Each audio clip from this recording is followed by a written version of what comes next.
Kan Pak Pimpin. Baik, ada tambahan Pak Suding? Silakan Pak Suding. Iya, Pak Febri, Ya. yakinlah Komisi 3 itu memberikan dukungan penuh Pak Ya. atas langkah-langkah yang dilakukan oleh Kejaksaan. Cuman memang kita agak prihatin ya, dalam konteks penegakan hukum kita saat ini, katakanlah seperti itu dengan kasus Sarofrikat ini. Itu sekali lagi membuktikan bahwa keadilan itu sangat dipengaruhi oleh kekuasaan dan uang, kan begitu. Ya. Nah ini yang semangat dalam hal membersihkan ini, saya setuju Pak. Ya. Kejaksaan harus membersihkan ini, membongkar ini. Siap. Ya kan begitu. Karena masyarakat selalu menganggap bahwa keadilan berdasarkan ketuhanan, tapi kan keadilan berdasarkan uang, kan begitu. Nah ini harus dibongkar ini Pak. Nah sekali lagi Pak Febri, bahwa langkah yang dilakukan oleh Kejaksaan, kami dari Komisi 3, saya dari fraksi PAN memberikan dukungan penuh untuk itu ya, langkah-langkah yang telah dilakukan. Nah pertanyaan terakhir Pak Febri, tentunya Bapak kan dalam hal menangani kasus-kasus seperti ini kan akan ada feedback ya dari orang-orang yang tidak merasa nyaman, katakanlah seperti itu. Nah apakah selama ini Pak Febri dan kawan-kawan itu ada ancaman sehingga harus dijaga oleh TNI yang Bapak satu peleton, satu apa dan sebagainya, yang menurut saya sebenarnya kalau kalau saling menghargai institusi, seharusnya ini kan kewenangan di institusi kepolisian, tidak harus TNI, kan begitu. Tapi kan saat ini kan dijaga oleh pihak TNI, institusi kejaksaan. Nah pertanyaan saya, memang selama ini Pak Febri dan kawan-kawan ada kondisi darurat, ada kondisi ancaman yang sangat itu sehingga harus dijaga oleh TNI. Jangan sampai ini kayak soft force, kan begitu. Sehingga orang pun ketika berhubungan dengan pihak kejaksaan, apakah melaporkan suatu perkara dan sebagainya, itu ada rasa ada keseganan, takut, ini kok dijaga TNI kayak mau perang, kan begitu. Makasih. Mau langsung dijawab atau nanti? Langsung aja, silakan. Biar nanti lebih sedikit. Jadi kalau pertanyaan hampir sama ya nanti nggak usah lagi, kan gitu ya. Silakan. Kalau di kami Pak Suding ya, saya dari pangkat 3A itu Bang selalu di pemberantasan tipikor. Sudah 30 tahun lebih lah. Kalau perlawanan pasti ada, berbagai cara itu pasti ada. Tapi kalau sampai ancaman, mungkin mereka mikir juga lah kalau berhadapan dengan penegak hukum secara terang-terangan. Kalau contoh konkretnya Pak Suding tanya, apa contoh konkret perlawanan itu? Perkara Marcella.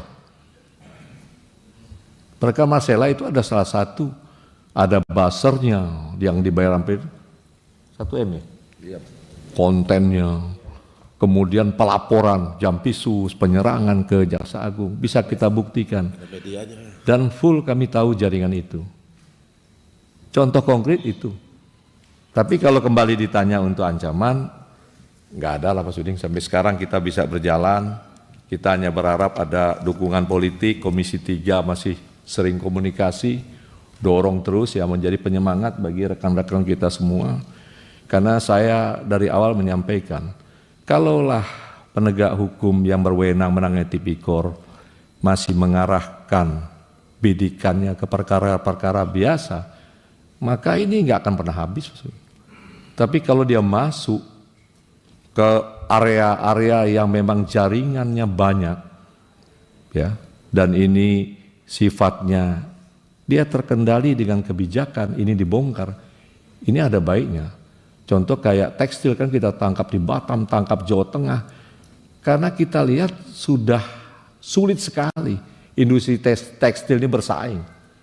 Apalagi kita harapkan waktu COVID UMKM ibu-ibu yang jualan satu kemeja tuh 65.000, 70.000, berat dia. Nah itu maka kita hajar. Tapi harapan kita selalu kita menyampaikan kepada kementerian yang leading sektor, tolong tata kelola diperbaiki, cegat barang masuk untuk menghidupkan. Saya meriksa Sritek dan Dunia Tek, saya paham betul mereka kalah dalam bersaing dengan barang-barang impor. Kalau tidak bayar pajak, biaya masuk nggak dibayar, kalah. Potensi pembeli kita 280 juta, Nah, kira-kira seperti itu yang kita lakukan tindakan-tindakan. Kembali ke pertanyaan awal, kalau hubungan kejaksaan dengan Polri, ini dari tingkat jaksa pertama pasti terbiasa dekat, Pak Sudi. Dia bertugas kayak saya, umpamanya di Sungai Penuh, daerah kecil, ya pasti ngumpul, Pak, makannya sama. Dengan Kasat Intel, dekat hubungannya. Dekat hubungannya, tidak ada masalah. Saya di Satgas PKH juga selalu berbarengan dengan Pak Kabar Eskrim. Kebetulan ada Pak Kasum dan Pak Kabar Eskrim sebagai wakil saya di Satgas Penertiban Kawasan Hutan. Jadi tidak ada masalah.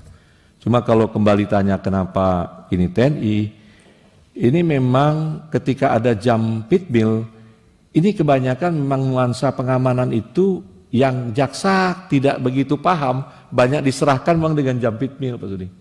Sehingga Pak Jampitmil ini yang mengorganisir bagaimana sistem, bagaimana cara, yang kita juga jaksa mungkin ilmunya juga tidak terdidik seperti itu.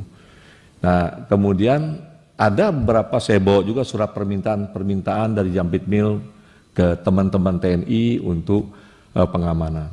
Mungkin lebih tepat kebijakan ini mungkin di Biro Umum atau di bidang pembinaan dengan Jampitmil.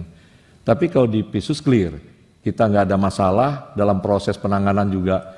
Kita minta bantuan polisi, malah di Kejari-Kejari juga tetap prosesnya juga minta bantuan polisi. Nah, apakah ini berpengaruh setelah Jampitmil di dalam?